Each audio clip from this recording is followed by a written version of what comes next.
বগা lake নামটা শুনলেই মনে হয় কি একটা রহস্য জড়ানো আছে এই নামের সাথে। আসলেই কিন্তু তাই, জায়গাটি অতি মনোরম, ভ্রমণপ্রিয় যে কোনো মানুষেরই মন হরণ করে নেবে। আর যদি রাইডার হয় তাহলে তো কথাই নেই। পাহাড়ের সুউচ্চ উচ্চতায় এই লেকের অবস্থান, যার পানি কখনোই কমে না। তো আমার আজকে জার্নি এই বগা লেকে। যাত্রার শুরুতে একটা বিপত্তি হয়ে গেল। দেরি না করে চলুন শুরু করা যাক। আমার সাথে আরেকটা রাইডার যাবে। সে বগুড়া থেকে গতকাল রওনা দেয়, প্রায় 500 কিলোমিটার চলে আসে চট্টগ্রাম। অর্থাৎ একটু পরেই আমি তার সাথে রাইড শুরু করব। আসসালামু আলাইকুম রহমতুল্লাহ বারাকাতুহু। এখন হচ্ছে ৪:৪০ বাজে। গতকাল থেকে বৃষ্টি শুরু হয়েছে, সবাই তো বগা লেক দৌড়াচ্ছে। সো অলরাইট, এই হচ্ছে সেট আপ রেডি হয়ে গেছে। এখন হচ্ছে 6টা 2। সো ভেরি কুইকলি 10 মিনিটসের ভিতরে হয়ে গেছে। গুড বাই, টাটা পোল রেসিং। এবার এটা নিচ্ছি না।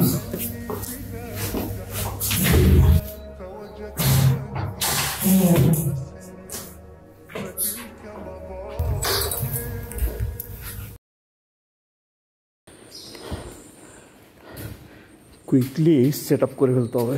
রেডি হয়ে আমি নিচে নামি এবং বাইক স্টার্ট দিতে গিয়ে দেখি পকেটে তো চাবি নেই। এরপরে বাসায় যাব চাবি আনতে, কিন্তু দেখি যে হাই রে কি কপাল, বাসার চাবিও আমি বাসার ভিতরে লক করে বের হয়ে এসেছি। 6:24 তো এখন এখানে একটা কাহিনী হয়ে গেছে।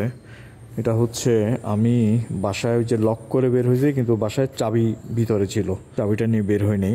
বাইকের চাবি বাসায়, আর বাসার চাবিও ভিতরে আমি লক করে আসছি। এখন আমাকে এই যে কথা বলি আগে।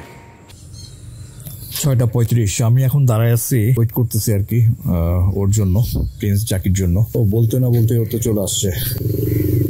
সো এই হচ্ছে কাহিনী। এখন দেখি কি করা যায়। কি একটা সমস্যায় বললাম। স্টার্ট অফ করো। তোমার কি অবস্থা? ঘুম পাচ্ছে।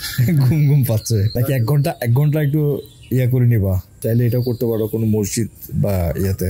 এখানে মসজিদ আছে নিচে, বাসার নিচে, এখানে গ্যারেজে ইয়ে আছে। না খাওয়া দাওয়া করতে একটু চাইলে তুমি একটু ফ্ল্যাট হয়ে একটা পাওয়ার ন্যাপ দিতে পারো, 20 minutes, half an hour, if you want, কোনো অপশন আছে। সো আমরা একে ফার্স্ট নাস্তা করবো, তারপরে ওই যে 8টা পর্যন্ত টাইম, 8টা বাজে চাবি পাওয়ার একটা চান্স আছে আর কি, দেখি কি করা যায়। সো ওর ব্যাগগুলো পিছনে খুলে এখানে রাখছে। তারপর কথা বললাম ক্যাটেগারের সাথে, সে বললো চাবি তো আমার কাছে নেই, এক্সট্রা চাবি আছে, সেটা অন্য জায়গাতে আরেকজনের কাছে। বাড়িতে যাবে ঈদের সময়টা হয়তো, সে কারণেই আর হয়তো চাবিটা অন্য কারোর কাছে সে জমা দিয়ে রেখেছিল। তারপরে নাম্বার নিয়ে তাকে ফোন দেওয়া শুরু করলাম, কিন্তু সে ফোন ধরছে না, অর্থাৎ ঘুমাচ্ছে। 6:58 বাজে। তো আমার সাথে ট্যুর হয়েছে এর আগে। তো লাস্ট কোথায় ট্যুর হইলো আমাদের? লামাতে গেলাম না, লামাতে, রাইট। আজকে কাহিনী এখানে যেটা হয়েছে, বাইকের চাবি বাসায় রেখে আমি বের হয়ে গেছি এবং বাসার চাবিও বাসার ভিতরে। 8টার দিকে ট্রাই করবো, এখন হচ্ছে 6:07 আছে। তো এখানে নাস্তা করব, তারপরে দেখা যাক যে পরবর্তী কি করা যায়। পরবর্তীতে 8টা বাজে প্রিন্স জাকি, সেও রাইড করে আসছে। তোমার রাইড হচ্ছে কত কিলো আজকে? 450 kilo. 450 kilo. How do you feel? Exhausted. আমি সাজেস্ট করলাম একটু মসজিদ, বাসার নিচে যে ইয়েটা আছে, মসজিদটা আছে, ওইখানে সে চাইলে রেস্ট নিতে পারে। ঘরে তো আর রেস্ট নেওয়ার উপায় নেই, সে কিছুক্ষণ রেস্ট নিয়ে নিতে পারে, এটা একটা অপশন। আচ্ছা, আমরা খাইতে খাইতে পরে আমরা ডিসাইড করি যে পরবর্তীতে কি করবো আর কি। বিসমিল্লাহ। মোটামুটি এই যে রাস্তা করতে করতে, গল্প করতে করতেই 8:45 বেজে গেছে। তো ওখানে তো 8টা বাজে যাওয়ার কথা আর কি। তো রাইড করে আসছে অনেক দূর, তো ও একটু কোথাও রেস্ট নিবে, ফাঁকে আমি চাবিটা কালেক্ট করে নিব, এই হচ্ছে প্ল্যান। সো সে এখানে পাওয়ার ন্যাপ নিবে কিছুক্ষণ, এই ফাঁকে আমি চাবিটা কালেক্ট করবো।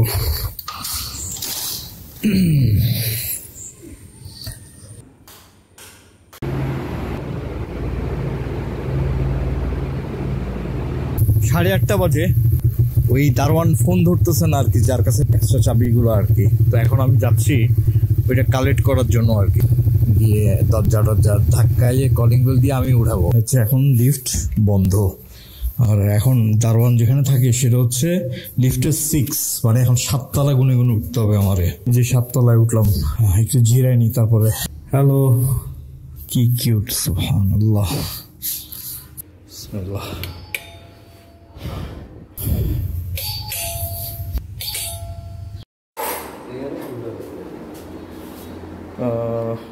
দেখে তো চিনবো না, এখানে তো লেখা থাকলেও হতো, লেখা নেই। এই আবার লিফটও ওপেন হয়ে গেছে।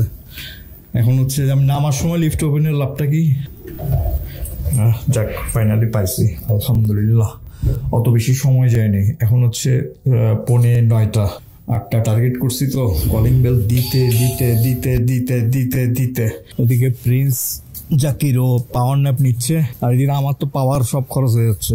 চাবি পেয়ে গেছি, আর কোনো কথা নাই, সোজা টান বিসমিল্লাহ। আর একটা ইনফরমেশন হচ্ছে আমি রাত্রে ঘুমাই নেই আর কি, তো ও তো পাওয়ার ন্যাপ নিছে, আমার যে কি হবে। যাক আমি খুশি আলহামদুলিল্লাহ, ইয়ে তো পাইছি।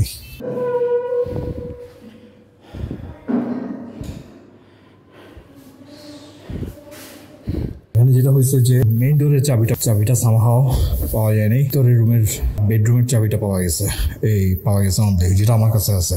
এখন হচ্ছে এই ব্যবস্থা করা হচ্ছে আর কি, পাশের ফ্ল্যাটে ব্যালকনি দিয়ে ঢুকে আমার ব্যালকনিতে গিয়ে বুঝতে পারছি ওই ওয়াইফাই লাইন লাগাইতে আসছে যে ওরা এদিক দিয়ে ঢুকে এদিক দিয়ে গেছিল। এখন আমি বুঝতে পারছি ওরা কেমনে গেছে, আমার বারান্দা দিয়ে ঢুকে ওদিক দিয়ে বেরোছে। স্পাইডারম্যান ফাইনালি চাবি পাইছি। এখানে কাহিনীর পর আরেক কাহিনী, এই যে জিন্সের ইয়া পড়ে গেছে, পোল রেসিং এর ইয়া পড়ে গেছে, এটার উপর বাধা ছিল, এটা এই মাত্র টের পাওয়া গেল। তার উপর এখন হচ্ছে আবার আজকে ওয়েদার দেখাচ্ছে বৃষ্টি। বিসমিল্লাহ, এই ফার্স্ট গোপ্রো অন করলাম এই 9:38। জাস্ট প্রিন্স ওই যে বাইকের চেইন একটু লুপ করে নিছে, ইন্ডিকেটার আমরা কানেক্ট করে নিছি, এই যে ওটাও এফেক্টস, আমারটাও চেইন লুপ করে নিছি। এখন জাস্ট বিসমিল্লাহ আমরা মুভ করবো। যাত্রা শুরু করলাম, দেখা গেল যে মানে গোপ্রোর মাইকটা লাগানো হয়নি। আসলে ক্যামেরার সাথে দুইটা জিনিস কানেক্ট করতে হয়, একটা অ্যাডাপ্টার আর একটা হচ্ছে মাইক। তো অ্যাডাপ্টারটা কানেক্ট করা ছিল, কিন্তু আনফরচুনেটলি এই সব বিভিন্ন চক্করে পড়ে আমি খেয়াল করতে পারিনি যে এটা লাগানো হয়নি। তাড়াহুড়া করতেছিলাম, বাইরে যে নয়েজ, গোপ্রো কিন্তু কথার রেকর্ড করতে পারবে না বা ভালোভাবে করতে পারবে না, এমনভাবে করবে যেটা আসলে বোঝা যাবে না প্রায় বললেই চলে, আর প্রচুর নয়েজ আসবে। আচ্ছা, ওরা একটা কাহিনী হয়ে গেছে, ওর তো বলতেছি একটা পর্যায়ে গিয়ে কিন্তু সেটা আমি লক্ষ্য করি, সেটা আমি কানেক্ট করি, এবং তারপর থেকে আমার ভয়েসটা আবার আপনারা লাইভ ফিডে পাবেন আর কি। কিন্তু আপাতত আমি এই ভয়েস ওভার দিয়ে কাজ চালাইনি। এক্সপোর্টের মানে ওটা আবার মানে ভালোই প্রোটেকশন দেয়, ও এটা নিচ্ছে আর কি। আর এটা হচ্ছে চুয়েট, আর এরপর থেকে রাস্তা কিন্তু বিন্দাস।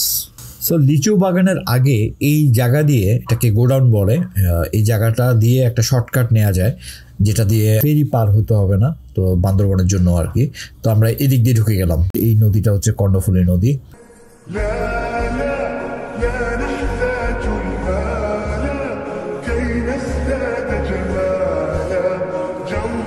তো আমরা যাচ্ছি সুখবিলাস গ্রাম দিয়ে আর কি।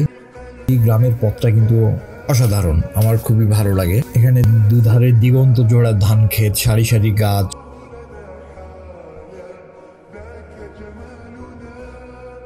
খুব বাতাস হচ্ছিল। বলে রাখা ভালো, এখানে কিন্তু মাঝে মাঝে বন্য হাতিও আক্রমণ করে।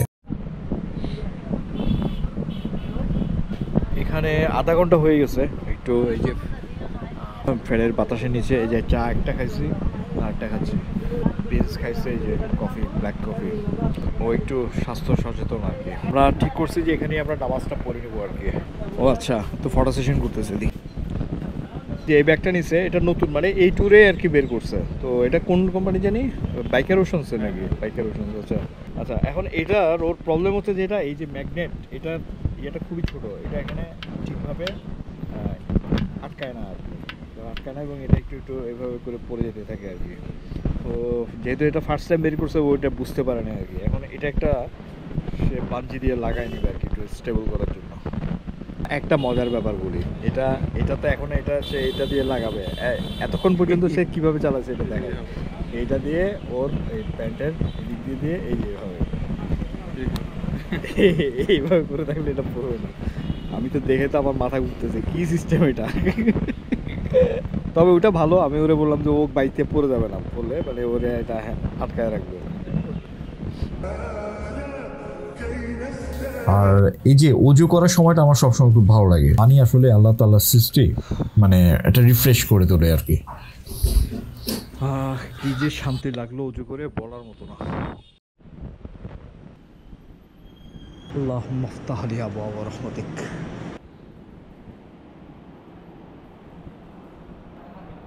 বাইরে এখানে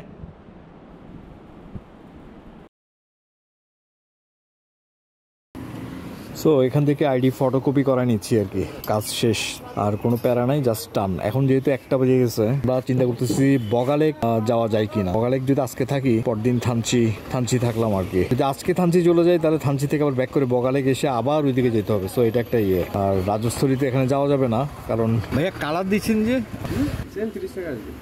এমনিটিং আছে নাকি? বিসমিল্লাহ, লেটস গো। তো নামাজ পড়া শেষ, আমরা সুখবিলাস গ্রাম থেকে 10 মাইল বলে জায়গাটা, তো এখান থেকে আমরা এখন বান্দরবনের দিকে বাই গেলে এখানে হচ্ছে লিচু বাগানে সেই ফেরিঘাট চলে যাওয়া যায়, যেটা আমরা শর্টকাট বাইপাস করছি আর কি। আমরা ডানে চলে যাব বাঙ্গালহালিয়ার রোড দিয়ে। আমি জানি অধীরে আগ্রহে অপেক্ষা করছেন বগালেকের অবস্থা দেখার জন্য, তো আমি যাত্রাপথের দৃশ্য খুব একটা বেশি দেখাবো না। তবে এটা ঠিক যে খুব এনজয় করছিলাম, একটু মেঘলা ওয়েদারের কারণে ভালোই লাগছিল, যদিও একটু গরমও ছিল, তবুও রাইডিং তো রাইডিং সবসময় ভালো লাগে। হালিয়া দিয়ে আর বান্দরবন থেকে এরপরে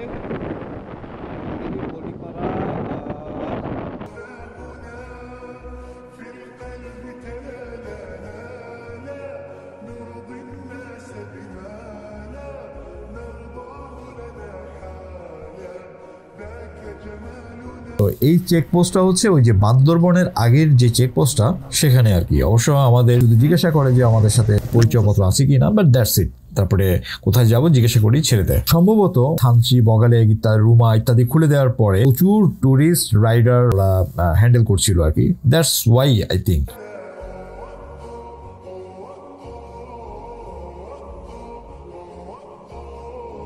তো আমরা এই তো চলে এসেছি বান্দরবন, প্রিয় বান্দরবন। তো এখানে আমরা দাঁড়াবো না অবশ্য। বান্দরবন থেকে নীলগিরির দিকে এই রোডে এসেছেন সবাই, রোডটা চিনেন, অতি পরিচিত রোড। তো বলে রাখি, এই রোডটা আমার খুব ভালো লাগে। এখান থেকে আসলে আমাদের সত্যিকারের পাহাড়ি রাইডটা স্টার্ট হয়।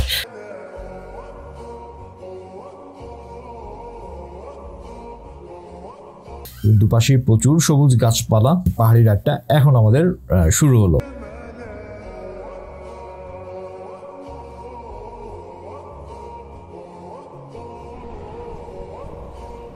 এখানে রেইনকোটটা পরে নিতে হবে। কোথায় একটু রেইনকোটটা পরে নি, 1 মিনিট। কি আছে, ওয়েদার যেরকম হওয়ার কথা ছিল ওইটা এখানে এরকমই আসলে। এই জন্যই কম দেখাচ্ছিল।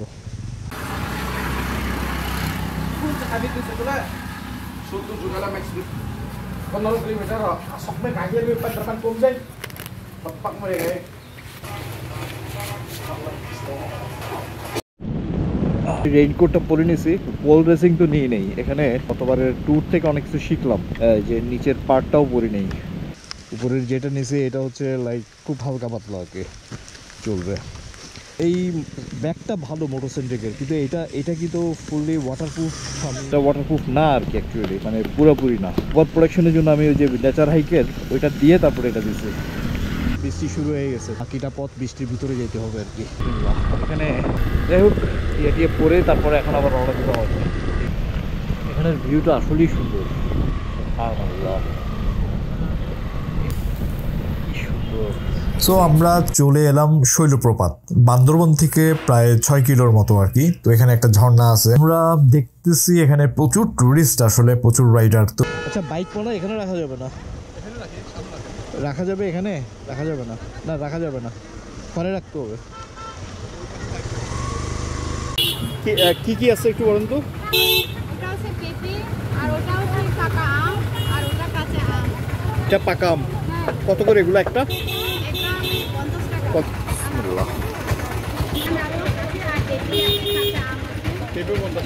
প্রিন্স জাকি ও যেহেতু বগুড়ার দিকের মানুষ, ও একটু ভরকে গেছে যে কি পুরো বান্দরবনের মানে এই রাস্তাতে আর কি থানচি রোডে কি এত মানুষ থাকবে কিনা। ও বলতেছিল না ভুল হয়ে গেল আশাটা। আমি তাকে আশ্বস্ত করলাম এই জায়গাগুলোতে station, most of the tourist এখানেই আসবে, একটা জায়গায় যাবে, কিন্তু এরপরে আমরা আমাদের যে মেইন রাস্তা থানচি রাস্তা ওইখানে কিছু রাইডার থাকবে মোস্টলি, আর তেমন এরকম টুরিস্ট এত ভিড় ভাট্টা এরকম কিছু থাকবে না, এবং আসলে সেটাই হয় আর কি।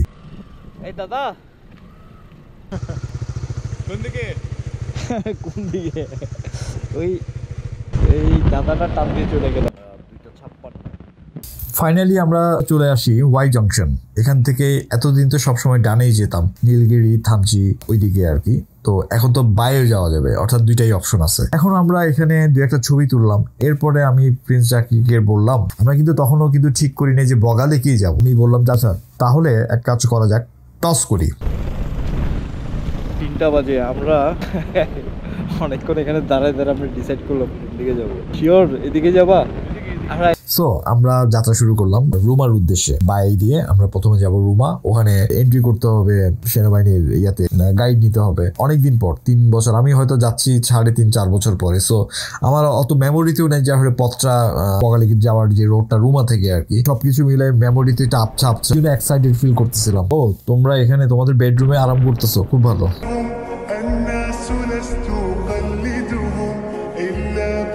রুমা যাওয়ার পথটা ঠিক আছে, তবে বৃষ্টি হওয়াতে কিছু কিছু জায়গায় এই ধরনের কাদা পানি জমেছিল। যাচ্ছি ভালোই লাগতেছে। রুমা বাজার এখান থেকে আর 7-8 কিলো হবে, বেশি নাই আর। বান্দরবনের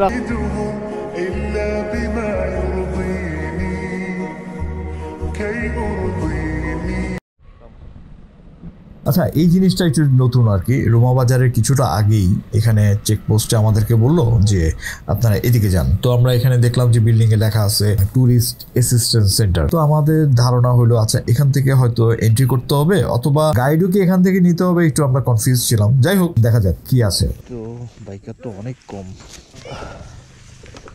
এখানে কি হবে ব্যাপারটা? এটা ভিতরে যায়, ওদের কাছ থেকে আগে রেজিস্ট্রি করতে হবে। রেজিস্ট্রেশন এখান থেকে গাইড নিতে হবে। 5টা 7টা বা 10টা বাইক হলে একজন গাইড দিয়ে। আচ্ছা আচ্ছা, এখানে জাস্ট রেজিস্ট্রি করতে হবে। প্লিজ আসো, জাস্ট এখানে এন্ট্রিটা করে যাব। হ্যাঁ, এদিকে তরু ভাই না, ভালো আছেন? দেখা হবে ওখানে ইনশাল্লাহ। আপনার চলে যাচ্ছেন? এক্সপিরিয়েন্স কেমন ছিল? ভালো, মুভ করবো। রাইট, ঠিক আছে, দেখা হবে ভাইয়া। ওকে। কিছু রাইডার দেখতে পেলাম আর কি, অত বেশি কিন্তু রাইডার নেই। আমরা যেহেতু 11 তারিখ, তো বেশিরভাগ রাইডার গতকালই চলে গেছে আর কি। আমরা 2 জন ছিলাম না, যাচ্ছি ওখানে। জি, ফর্মটা দিয়ে চলো। 2টা বাইক। হ্যাঁ হ্যাঁ, 2টা বাইক, আলাদা বাইক আর কি। হ্যাঁ আচ্ছা, এখানে এখন টাইম হচ্ছে এক্স্যাক্টলি 4টা বাজে। এখানে হচ্ছে যেটা এন্ট্রি করতে হবে, জাস্ট 2টা ফর্ম দিছে, দেখে ওরা 1 কপি, আমরা 1 কপি নিয়ে নিছি। এখানে সময় আছে, টাইম হচ্ছে 6টা পর্যন্ত আর কি। তো 4টা 2 ঘন্টা সময় আছে। তো এখান থেকে টোটাল রুমা বাজার থেকে বগালেক হচ্ছে 17 কিলো অনলি। সো আমি ভুলে গেছিলাম, আমি হচ্ছে 45 কিলো তাড়াহুড়া করতেছিলাম। আর কালকে ঘুমাই না, একটু ঘুম ভাব আসতেছিল, তো একটু ওই জন্য টেনে আসছি। ওখানে গিয়ে বাকি কথা হচ্ছে। এই ডানে কই যাও? ডানে। তো এখন টাইম হচ্ছে 4:13 বাজে। আমার হচ্ছে আর 7 কিলো ওখান থেকে গাইড নিয়ে 17 কিলো। তো যেটা জানলাম, পার পার্সন হচ্ছে 50 টাকা দিয়ে ফর্ম নিতে হবে। জায়গাটা কিন্তু বলিপাড়ার মতো আর কি, একটা স্টেশন বলা চলে। যেমন বলিপাড়া আমরা ফর্ম ফিল আপ করি, অথবা মানে ওই ধরনের আর কি। পাশাপাশি এখানে একটা ক্যাফে আছে, কেউ চা পানি নাস্তা কেউ যদি খেতে চায় সেটাও খেতে পারবে, রেস্ট নিতে পারবে, মানে বসার জন্য ব্যবস্থা আছে। তো ভালোই লাগলো।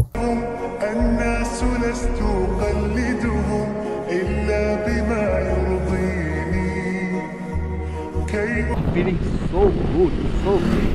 এই যে চারদিকে এই যে পাহাড়, নেচার, ওই যে দেখা যায় মেঘ, কালো মেঘ।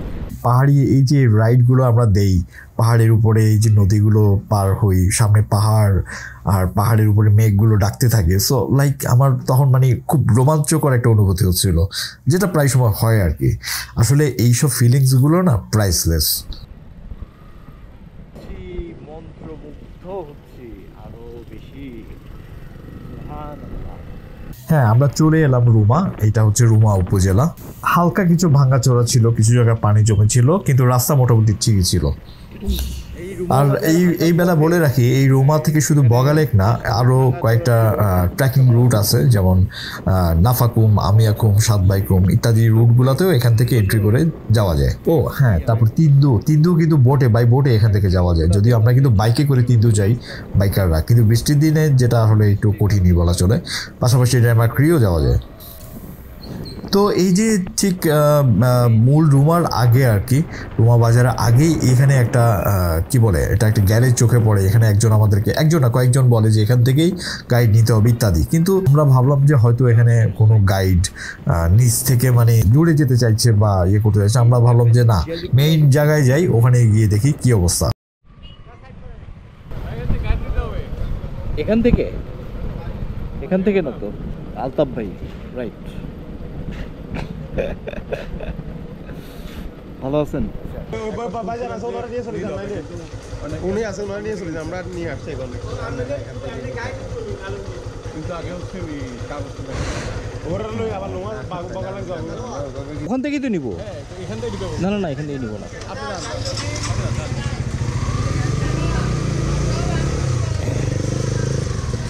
ভাই যাচ্ছি।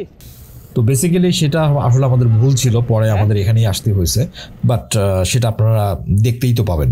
তো আমরা সামনের দিকে যেতে থাকলাম। যখন আমরা এই পর্যায়ে আসলাম আর কি, ওই যে প্রিন্স জ্যাকেই দেখা যাচ্ছে, ওইখানে আমাদেরকে একজন আর্মি অফিসার বলে যে আপনারা তো গাইড নিতে হবে, গাইড নিতে হলে আপনারা পিছনে যেতে হবে, পিছনে ওই জায়গায়, এখানে কোথাও এখানে এন্ট্রি করা হয় না আর কি। তখন আমরা বুঝলাম যে আসলে ওই যেখানে গ্যারেজটা ছিল ওখানে আর কি গাইড নিতে হবে, এন্ট্রি করতে হবে। সো আমরা ব্যাক করে রওনা দিলাম ওইখানে যাওয়ার জন্য আবার।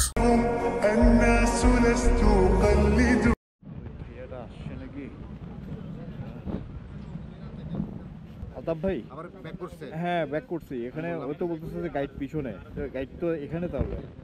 ও আচ্ছা, এখানে আমি ভাবছি যে আগে বগালে গেছি যে আমি ভাবছি ওইখানে 15 জনের জন্য একটা গাইড 800 টাকা।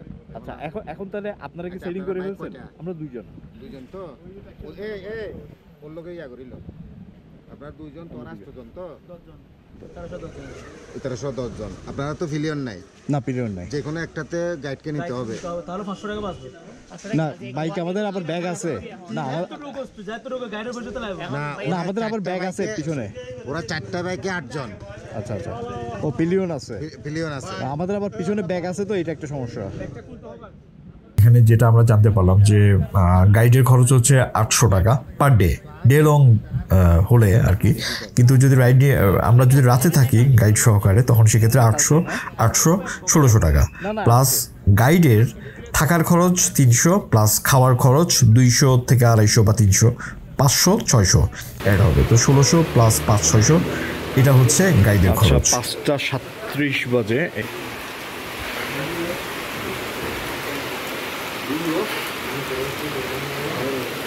ঝুম বৃষ্টি নেমে গেছে। আচ্ছা, যাই হোক, একটা সেটেলমেন্ট হয়েছে। এখানে আমরা ছিলাম আধা ঘন্টা থেকে 1.5 ঘন্টা এই জায়গায়, গ্রুপে একটু ইয়ে হচ্ছিল। এই যে আরো 2জন পাওয়া গেছে, এই যে এদিকে গাইড এখানে। এটা সমস্যা হচ্ছে, এই যে গাইড তো এখানে, এখানে কোনো ইয়ে না, তো মানুষজন ওখানে চলে যায়, আমাদের মতো গিয়ে আমরা আবার ব্যাক করছি। তো এখানে ওই যে পাচ্ছিলাম না, একটা গ্রুপ পাইছি, ওরা বলতেছে যে পিছনে গাইড নিয়ে দিতে হবে, আমাদের পিছনে ব্যাগ কেমনে নিব। ওই গ্রুপটা চলে যাবো। আমরা যেহেতু টাইম এখানে লাস্টে আসছি, পরে ওয়েট করতে একটা গ্রুপের সাথে এই হচ্ছে সুমন ভাই, এটা ওনার গ্যারেজ আর কি, তো ওনাকে দায়িত্ব দিচ্ছে আর কি, এন্ট্রি মানে সেনাবাহিনীর সাথে উনি লিয়াজু করে এগুলো সব ইয়ে করে আর কি। তো উনি ম্যানেজ করে দিচ্ছে আমাদেরকে 4 জন, একটা গ্রুপের সাথে 6 জন আর কি আমরা, তাহলে তো 6 জন আর কি রওনা দিব এখন। এই হচ্ছে সেটেলমেন্ট। এখানে একটা গ্রুপ আসছে, এখানে গ্রুপের এই ভদ্রলোক এদেরকে যেতে দিচ্ছে না দেখে ও একটু রাগ হয়ে গেছে, এবং আসলে এটা আনফেয়ার, এত দূর এসে যদি যেতে না দেয়। এখন এখানে যেটা হলো অলরেডি আপনারা হয়তো বুঝতে পারছেন যে গাইডকে আমাদের বাইকে করে নিয়ে যেতে হবে, কিন্তু আমাদের তো পিছনে ব্যাগেজ আছে এবং এই যে এদের সাথে এখানে যেটা হয়েছে যে বিভিন্ন গ্রুপগুলো আসে ওদের সাথে আপনি অ্যাড হয়ে যেতে পারবেন, আপনি বা আপনারা। তো বেসিক্যালি আমরা ওই যে ট্যুরিস্ট অ্যাসিস্ট্যান্স সেন্টারে ওইখানে আমরা একটা গ্রুপের সাথে কথা বলছিলাম 13 জন, যে ওদের সাথে আমরা অ্যাড হব। তো ওরা লেট করতেছিল দেখে আমরা চলে আসি। তো এখানে এসে আলতাফ ভাই বলতেছে আপনারা চাইলে এদের সাথে অ্যাড হয়ে যেতে পারবেন। তো বেসিক্যালি একটু কথা চালাই আর কি যে অ্যাড হওয়া যাবে কি যাবে না। মূলত 15 জনের জন্য একটা গাইড নেওয়া যায় আর কি। এখানে আমরা একটা গ্রুপের সাথে অ্যাড হয়েছি 4 জনের গ্রুপটার সাথে। এই যে পিছনে মাথায় চুল কমে হচ্ছে গাইড আর কি। তো আমাদেরকে অ্যাড করাই দিছে, আমরা টোটাল তাহলে 6 জন আর কি। হ্যাঁ, 6 জন হিসাবে এই টোটাল যে গাইডের 2100 টাকা বা 2150 বা 2200 টাকা যেটা আমরা ভাগ করে দিব আর কি। গাইড ওখানে গিয়ে আপনাকে রিসোর্ট ঠিক করে দিবে যদি আপনি চান, না চাইলে আপনার রিসোর্ট আপনারাই খুঁজে নিতে পারেন, এটা নট টাফ কোনো কাজ। গাইডের কাহিনী হচ্ছে জাস্ট নামকাও আসতে মূলত আসলে গাইডটা নেওয়া, এটাই, আর কোনো কাজ নেই। আর পথটা ইজি পথ, এটা যে কেউ চিনে, সোজাসুজি পথ চলে গেছে বগালে। গাইডটা এক ধরনের আসলে কি বলে করছে একটা রুলস আর কি, গাইডের যাওয়ার খরচ, থাকার খরচ, খাওয়ার খরচ সব দাও। এখানে তো 6টার বেশি বেজে গেছে। যিনি এখানে ইনচার্জ সুমন নামের, সম্ভবত প্রতিটা গ্রুপের জন্য সেনাবাহিনী থেকে সে একটা রেমুনেশন পায়, কমিশন পায় 30 টাকা সামথিং লাইক দ্যাট। বৃষ্টি কিন্তু অলরেডি পড়তেছে আর সন্ধ্যাও হয়ে গেছে, 6:30 সম্ভবত বাজে। তো অন্ধকার প্রায় হয়ে আসতেছে আর বৃষ্টি কিন্তু আরো প্রকোপ বেড়ে গেছে। এক পর্যায়ে কিন্তু আমি একটু দাঁড়াইতে হয়, কারণ আমার যে গোপ্রোর এটা ওয়াটারপ্রুফ করা নাই। তখন চিন্তা করি যে না, এত বৃষ্টিতে যদি পানি ঢুকে যায়, তো তখনই আমি গোপ্রোটা ব্যাগে ঢুকাই ফেলি। সো আমি আর বাকি পথ আর কি, এখান থেকে রুমা থেকে বগালেক হচ্ছে 17 কিলোমিটার আর কি। তো এই পথটা এমনিতে অন্ধকার হয়ে গেছে, খুব বেশি দেখাইতে পারতাম না, আর বৃষ্টিও হচ্ছে, ভিউ গুলা পাওয়া যাবে না। সো নেক্সট ডেতে আর কি দিনের আলোতে বগালেকের ভিউটা আশা করি ইনশাল্লাহ দেখাইতে পারবো। আপাতত সরাসরি এখান থেকে কাট করে আমি নিয়ে যাচ্ছি বগালেকে। তবে এখানে আমি একটা কথা না বললেই না, যেটা হয়েছে, যেটা ভিডিওতে নাই, যেটা না বললে আপনারা জানতেও পারবেন না আর কি। এটা আমি বলবো যে আল্লাহ তাআলা কিভাবে যে বিভিন্ন বিপদে, বিভিন্ন ট্যুরে আল্লাহ তাআলা বিভিন্ন আমাকে সাহায্য করে। এর দিকে যেটা হয়েছে যে আমার হেডলাইটটা হঠাৎ করে ডিম হয়ে গেছে এবং হর্ন বাজতেছিল না। তার মানে কি? তার মানে হচ্ছে ব্যাটারি ডাউন হয়ে গেছে, ডাউন হয়ে যাচ্ছে। এবং শেষ পথটা আমি প্রিন্স জাকি পিছনে ছিল আমার, ওর লাইটের আলোতে আমি যাচ্ছিলাম। সো এই করে লাস্ট পর্যায়ে আমরা ওই যে বগালেকে এসে পৌঁছাই। ওইখানে আর্মি চেকপোস্টে গাইড গিয়ে আমাদের ফর্ম টর্ম গুলো জমা দেয়, আমাদের এন্ট্রিটা করায়। ওখানে লাইক 10-15 মিনিট ওখানে থামি। এরপরে গাইড বলে ওকে লেটস গো। তারপরে আমরা তখনই কিন্তু বৃষ্টি হচ্ছে, বগালে গিয়ে পৌঁছাই এবং ওখানে টঙের দোকানগুলোতে বেশ টুরিস্ট ছিল, বৃষ্টি হচ্ছে। তো আমরা একদিকে বাইকটা পার্ক করি দোকানের সামনে। ওই যে পার্ক করি ওইখানে আমার বাইক স্টার্ট অফ হয়ে যায়, মানে ব্যাটারি গন। কিন্তু আমি তখন আল্লাহর কাছে শুকরিয়া করলাম, যাক আলহামদুলিল্লাহ, এখানে তো আসছি, বাকিটা বাকি, কালকে দেখা যাবে। তো আলহামদুলিল্লাহ আপাতত তখন আমি কাউকে প্রিন্স জাকিকেও জানে নাই, কাউকেই জানে নাই। এখন হচ্ছে মেইন কথা হচ্ছে আগে গিয়ে প্রচন্ড খিদা লাগছে। তো মেইন কথা হচ্ছে আগে গিয়ে বৃষ্টির ভিতরে রিসোর্ট ঠিক করতে হবে। তো আমরা তারপরে গিয়ে খাবারের অর্ডার দিতে হবে। তো এখানে যেই গাইড নিয়ে আসছে বেসিক্যালি ও সব কটেজগুলো চিনে। এখানে নর্মালি কটেজগুলোতে নিচে শোয়ার ব্যবস্থা আছে, এক এক রুমে হয়তো 3-4 জন, 5 জন, 6 জন, 300 টাকা করে। সো দ্যাটস এটা রিজনেবল আর কি। আমরা এরকম ভাবে আগেও ছিলাম বিভিন্ন জায়গাতে। নর্মালি গাইডকে বললে গাইডই আপনাকে ওই রিসোর্টটা ঠিক করে দিবে। এটা গাইডের কিন্তু দায়িত্বের ভিতরেই পড়ে আর কি, এবং কোথায় খাবেন সেটাও ঠিক করে দিবে। কিন্তু আমরা গাইডকে বললাম যে না, আমরা আমাদেরটাই ঠিক করে নিতে পারবো, কারণ বগালেক আমি এর আগে কিন্তু 4 বার আসছি, তো প্রতিবারই নিজেরা ঠিক করছি। সো ওখানে কোনো মানে আমি চিন্তা করছি যে না থাক, গাইডেরটা দরকার নেই, আমরা নিজেরা আগে দেখি পাই কিনা। সো আমরা খোঁজাখুঁজি শুরু করলাম ওখানে। তো খবর পেলাম জিম্মন নামে একজন আছে, তো ওনার কাছে নাকি থাকতে পারে। তো ওনার কাছে একটু খবর টবর নিলাম, তো উনি বলছে হ্যাঁ আছে। পরে আমাদেরকে একটু ভিতরে দোকান থেকে লাইক যে 100 মিটার পিছন দিকে, 100 না 50 মিটার, সরি 50 মিটার এর দিকে একটা টিলার উপরে হালকা একটু উঠতে হয়। তো ওখানে একটা কাঠের বাড়ি আছে, দোতলা বাড়ি, আমি ছবি দিচ্ছি। তো ওইখানে আমাদেরকে রুম দেখায়। তো আমরা সেটা 1000 টাকা বলে আমরা এটা ঠিক করে ফেলি। নেক্সট হচ্ছে যে আমরা এবার ব্যাগেজ রেখে এবার আমরা বের হই। ঠিক হচ্ছে খাবারের ব্যাপার। তো গাইড বলতেছে ওরা যেখানে খাচ্ছে ওখানে চাইলে আপনারা খেতে পারেন। তো আমরা বলছি ঠিক আছে। তো খরচ হচ্ছে ওখানে ওরা বললো যে 180 টাকা করে। আজকে চিকেন ছিল না আর কি, চিকেন থাকলে আমরা খেতামও না আর কি। এখানে হচ্ছে যেখানে আমরা খাবার অর্ডার করছে আর কি, গাইড যেখানে করছিল ওইখানে এখন বলতেছে যে আরও আধা ঘন্টা, 1 ঘন্টা এরকম লাগবে। তো যেটা তো আমরা তখন বলছিল অর্ডার নেওয়ার সময় আধা ঘন্টা, 1 ঘন্টা পরে আমরা আসছি, এখনও বলতেছে আবার আধা ঘন্টা। তো আমরা এই পাশেরটাতে চলে আসছি। পাশেরটাতে এখন এরা তো আর খাবার দিবে না, গাইড লাগবে। গাইডের নাম জিজ্ঞাসা করতেছে, আমরা নামও তো জানি না গাইডের, গাইডও নাই, সে কোন দিকে চলে গেছে। এরা দিচ্ছে না, পরে গাইডকে আমরা খুঁজলাম কিছুক্ষণ, নাই। তারপরে গিয়ে কনভিন্স করলাম, এক দিদি আছে প্রচন্ড ক্ষুধার্ত, এসে পরে রাজি হয়েছে, দিচ্ছে এখন। পেঁয়াজের ভর্তা, আলু ভর্তা, পেঁপের সবজি, ডিম ভুনা, ডাল। আমার তো প্রচন্ড খিদে লাগছে, এগুলা এখন অমৃতের মতো মনে হবে। বিসমিল্লাহ।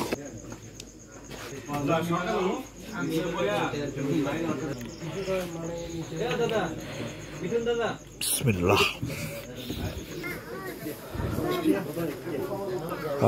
খুব জবরদস্ত একটা খাওয়া খাইছি, জবরদস্ত, আলহামদুলিল্লাহ। এখন হচ্ছে চাটা খাইনি। ভাই আপনার নামটা কি? হ্যাঁ, সাফল্য বড়ুয়া। আপনি খুঁজছিলাম তখন, না আমরা খাই ফেলছি। হ্যাঁ, ওই যে ওই পাশেরটাতে। বাইরে আবার বৃষ্টি শুরু হয়েছে, আমি শাওয়ার নিয়েছি, ফ্রেশ হয়েছি, ভালো লাগতেছে। এখন এটা একটা চ্যালেঞ্জ, এই যে কোনো কিন্তু জায়গা নাই, স্পেস নাই, টেবিলও নাই, সমস্ত জিনিসপত্র একটু সেটিং করতে হবে। টিনের চাল, এটা ভালো লাগতেছে। আজকে মনে হয় জবরদস্ত ঘুম হবে, কারণ আমি এমনি কালকে ঘুমাই নেই, আর আজকে সারাদিন রাইড করছি। অবশ্য একটা পাওয়ার ন্যাপ নিয়েছিল ওই সকালে, ওই ঘটনার পর। ওর নামাজটা বাকি, শুয়ে যাবো আজকে আর্লি। 10:10 বাজে, এখনো বৃষ্টি পড়তেছে। কালকের কোনো প্ল্যান বা কিছু করা হয়নি, তো টায়ার্ড লাগতেছে। এখন জিনিসপত্রগুলো সেট আপ করছে। এখানে ম্যানেজমেন্ট হচ্ছে আরেকটা একটা সমস্যা, জায়গাই নেই, মানে হাঁটারই জায়গা নেই আর কি, এরকম একটা অবস্থা। আগামীকাল আমাদের থানচির দিকে হয়তো ওই সাইডে হয়তো যাবো আর কি। ওয়েদার যেরকম দেখলাম রিপোর্টে, কনস্ট্যান্টলি আর কি বৃষ্টি, ওয়েদার এইরকমই থাকবে, আগামীকালও থাকবে। আমাদের সবকিছুই ভিজে মোটামুটি চুপ। এতটুকুই, কালকে দেখা হচ্ছে। আল্লাহ হাফিজ।